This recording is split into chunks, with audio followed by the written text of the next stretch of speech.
Oh, give thanks unto the Lord, because his mercy endureth forever. You know, every time we make a request unto the Lord, or even sometimes we don't make a request, we have to be thankful. Let me tell you why. One, God allows us to wake up every morning. We don't have the greatest of health sometimes, but we're alive. He forgives us and pardons us even when we are in transgressions and doing wrong, even though we didn't ask to be pardoned. You know, God allows us to live. And I'm really grateful for that. So I just wanted to give all thanks and praise to God before I continue with what I want to talk to you guys about. It's a very serious topic.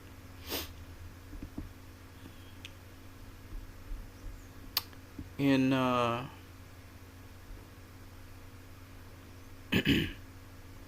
this year, there were a number of deaths as a result of boxing.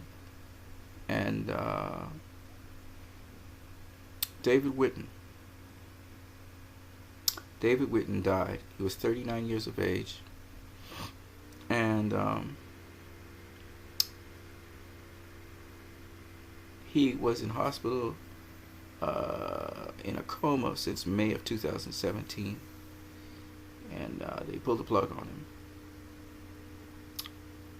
He was bleeding from injuries during the fight in 2017.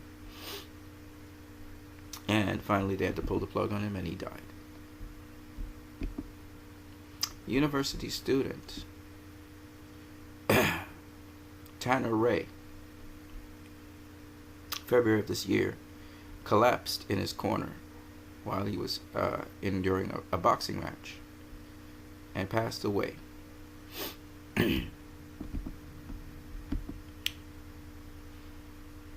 A child boxer, 13 years of age, died during a charity bout in Bangkok of Thailand. They called for a ban to Muay Thai, martial arts boxing.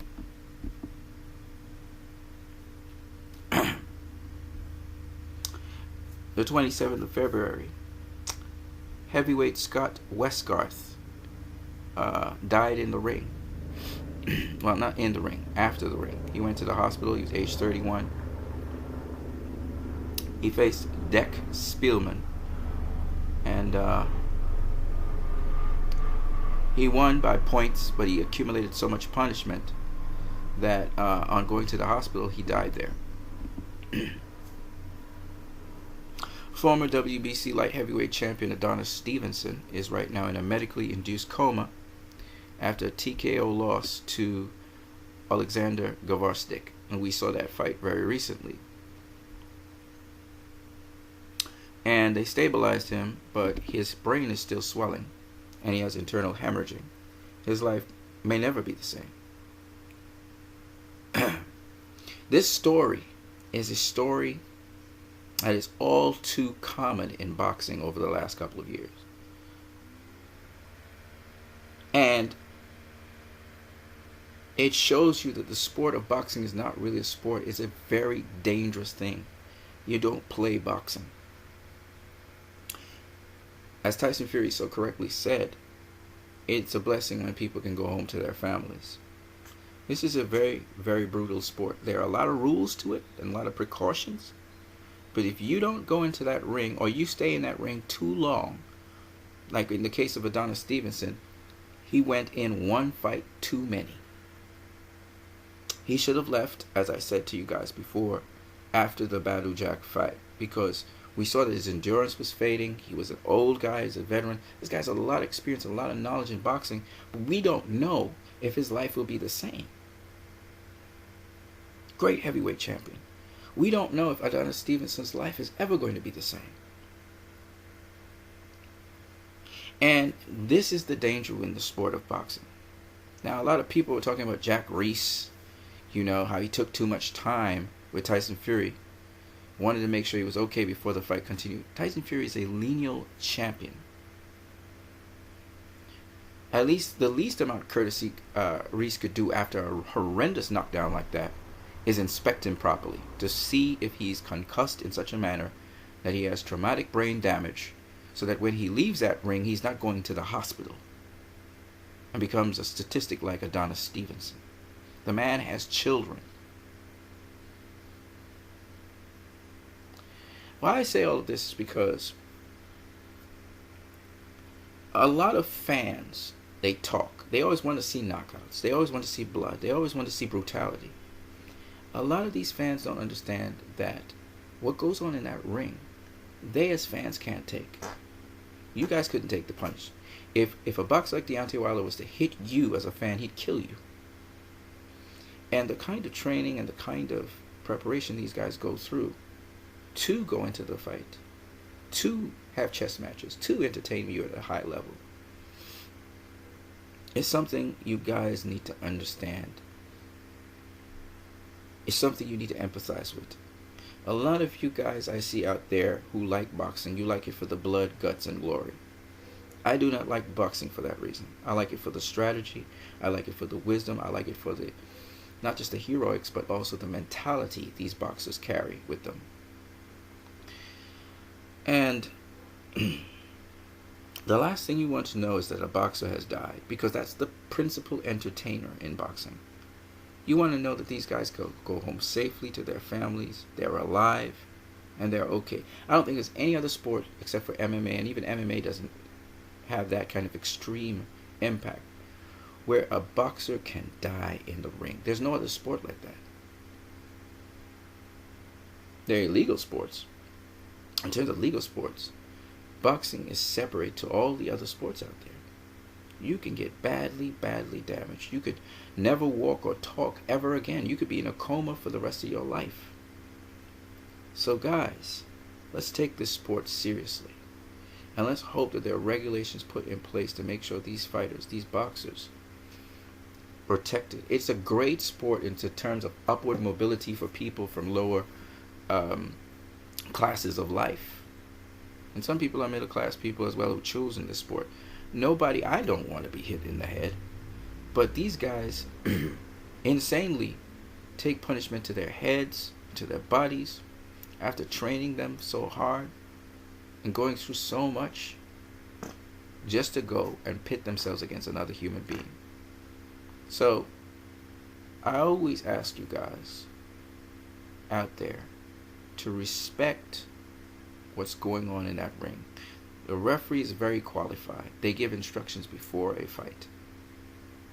I don't want to hear anybody downing Jack Reiss, because he did the right thing and he gave the instructions before the fight. And he didn't dap Tyson Fury before Wilder went into the ring, like some of you allege.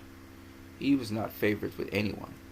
He was just looking out for the health and well-being of his fighters. And I want to just make it abundantly clear, there was another fighter, I think he was from Spain, who died this year, 43 years of age. A lot of boxers stay in the ring too long, and that can seriously have consequences. You could be moving around, walking, talking 1 minute, and next minute you're on life support. So please, boxers out there, please do not take one fight too many. Boxing is a young man's sport.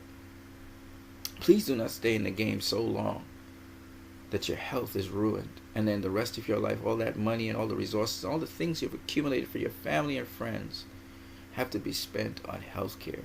It's the worst thing in the world that could happen to anyone.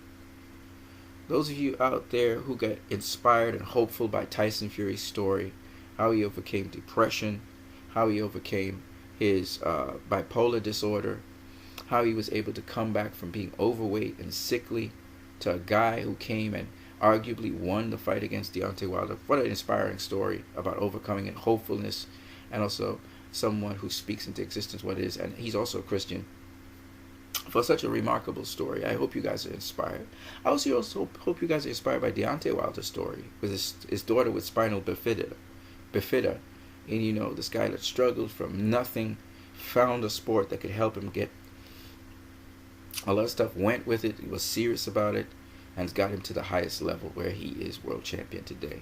These are the things that inspire me. These are the things I like to talk about when it comes to boxing. Yes, boxing, there's strategy, and there's different ways to approach a fight and stuff, and I like that, all of that stuff, because it's like a chess game for me. There's so many variables in it. Just like chess. Chess is a violent game, right? But people admire it because it's cerebral. It's 90% mental. And that's what I like about boxing. I don't really care about people bashing their brains out per se, but I do enjoy how people can approach a battle. It's something that we as spiritual people should also take into ourselves when we have to fight spiritual battles and so on. But particularly, I just wanted to say this because a lot of you fans out there, you're very flippant with these things. You have this appetite for wanting to see people destroy other people, and that's not what boxing's about. Boxing's about pushing the other guy, your competitor, pushing him to elevate his game. Because if you look at the end of the game, these two boxers will embrace one another. I heard Tyson Fury say nothing but good things about Deontay Wilder, and that America should stand behind him as a heavyweight champion of the world. I loved how he applauded him, and he was able, even though he was calling him Dosser and all of that crazy stuff, that was just, the build up to the fight. But the two guys really showed character. I think Tyson Fury represented England very well, and I thought Deontay Wilder represented America very well. Yes, Tyson Fury outboxed Deontay Wilder, out chess played him, but Deontay Wilder showed that determination, and when the opportunity presented itself, he stepped up to the challenge and knocked down Tyson Fury, not once, but twice. And that's something you have to give the guy credit for. He had tried to make the necessary adjustments as best as he could, and when the opportunity presented itself, that was mostly on Tyson Fury's part, he lit him up, And to Tyson Fury's credit, like a true champion, he bounced back. So you gotta love this fight, and especially in the 12th round. The 12th round pretty much summarized, in my opinion, what life is about. If you get knocked down stupid, senseless, the Spirit of God can invigorate you and help you to bounce back and come back stronger than when you were knocked down. And that's what Tyson Fury epitomized in that final round. What I loved about Deontay Wilder was he didn't press the action and get himself knocked out when he was tired. He paced himself, and then he did what was necessary to make sure that he made it to the end of the fight so that he could get a chance to get a decision that was in his favor. And I told you guys, and this is what I love about this fight, I told you it wasn't a pushover by either guy. And in the end, we got a draw. You could say that Wilder was gifted the draw, but nonetheless, he earned it in a way, because if he didn't get those two knockdowns, they couldn't make that decision draw.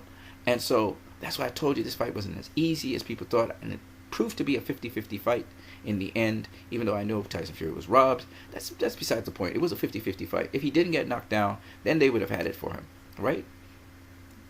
So it is what it is. Now, there's just one more thing I want to talk about, so let me go to the subscriptions. And in these subscriptions here,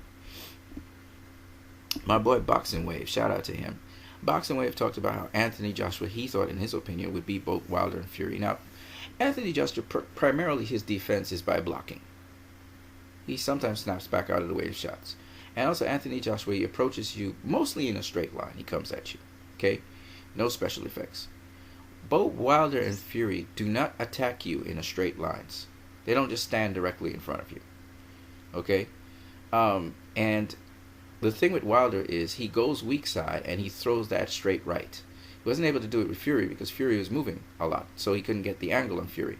Whereas Joshua stands kind of flat-footed in the center of the ring. He'll stand in front of you, so you'll be able to get that split-second move to pivot around him and land that straight right around his guard. So while Wilder couldn't do that against Fury, I'm pretty sure he would be able to land that shot against Joshua.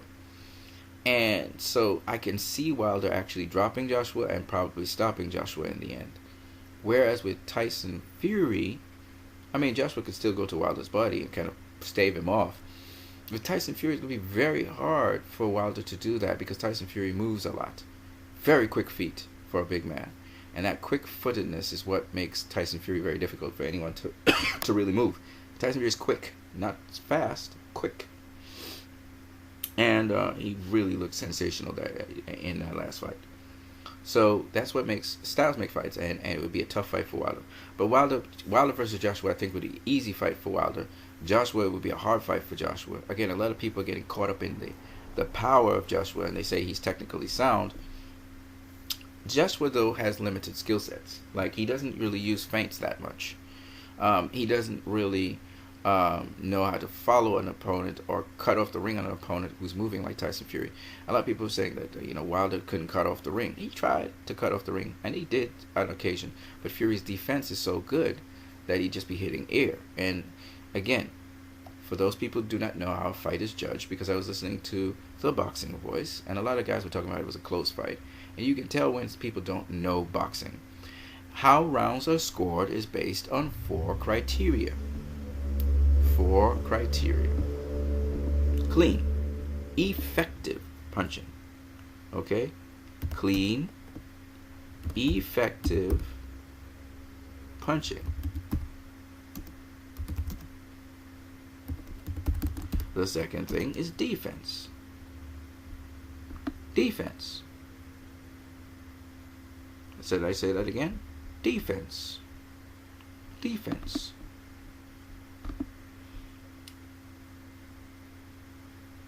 Okay. The third criteria is ring generalship. Ring generalship. And the fourth criteria is effective aggression. Effective aggression. Effective aggression will be judged on effective, clean, effective punching. If you are trying to be effectively aggressive, it means you're getting your opponent to do things he does not want to do in there. And you're getting to land shots cleanly on him, which he doesn't want landed on him. That is effective aggression. Ring generalship would mean who's in control of this fight, and that would be determined by the person who can land the clean, effective punching on his opponent without the opponent landing as many clean, effective punches on him. The defense of this person would probably determine that factor as well. So these are the criteria which are used to judge rounds. So for those guys in The Boxing Voice who do not know this, you ask yourself, who was the ring general for the entire fight? Was there any point in time when Tyson Fury gave up that? Now, if you say that Tyson Fury was not the ring general for certain rounds, it would be reflective in that Deontay Wilder would be landing at his percentages he normally does for other fights, as well as he would be the one who is pressing the action correctly. And as he's getting to do exactly what he wants to do, which means he would be hitting Tyson Fury with shots he wants to hit him with. And Tyson Fury would not be able to respond. Did that ever happen in this fight? It happened on 2 occasions, round 9 and round 12, where Wilder caught Tyson Fury with the shots he wanted to catch him with. On occasion, he would throw a body shot to the spleen, and he always tried to land the jab to the pit. He had mixed success with that. While Tyson Fury picked his punches and did not throw a lot of punches, Tyson Fury had a higher connect percentage, again indicating who was in control of the fight. So, this fight was Tyson Fury's to win or to lose. Tyson Fury was the ring general in there. He dictated how the fight, and the pace, tempo, and how the fight was carried out, where as well. When it comes to who was the effective aggressor, we have to argue that Tyson Fury was that as well. Whenever he backed up Wilder, he chose to back up Wilder and press him. He did so. He more or less tried to set traps for Wilder and be elusive. That was his game plan. But whenever he stepped to Wilder, he stepped to Wilder. Okay? Now when you look at the one in this fight who was landing the clean, effective punches, not the most powerful, but the clean, effective, is Tyson Fury again. Now Wilder did land a number of clean, effective punches in certain rounds, and obviously in 9 and 12, he was able to land the most powerful and clean, effective punches. The thing that was very interesting is Wilder hit Tyson Fury with everything he had in the 12th, and Tyson Fury got up from it, which means Tyson Fury's defense of riding punches enables him, even when Wilder hits him flush, to allow him the opportunity to get back up from those punches. Meaning, Tyson Fury has experienced the best that Deontay Wilder could hit you with. He didn't just hit Tyson Fury with a straight right. No. He hit him with a straight right and a left hook. That's something that's supposed to knock out anyone, and did not knock out Tyson Fury. What I'm trying to tell you guys is, having experienced the best that Wilder could do, Tyson Fury then started walking down Wilder because he had felt everything that Wilder had. And while Wilder did hit like a freight train, Tyson Fury was not afraid to engage him, and literally landed his own 1-2, which was a straight right and a left hook as well, and backed off Wilder. So what I'm saying to you guys is, when you look at boxing, you must know the criteria. And when you look at it from that perspective, the only rounds you really can give Deontay Wilder, when you really consider it, And I hear people talking about jabs and jabs. Wilder didn't land as much jabs as people make it out to be. In fact, I'm not even going to think about punch stats, but I would say this: Tyson Fury out jabbed Wilder. Let's say he threw more jabs than Wilder did, just period. But, however, landing, Fury generally outlanded Wilder with the jabs as well, except for certain rounds. Suffice it to say, Tyson Fury landed more power punches, he outjabbed Wilder,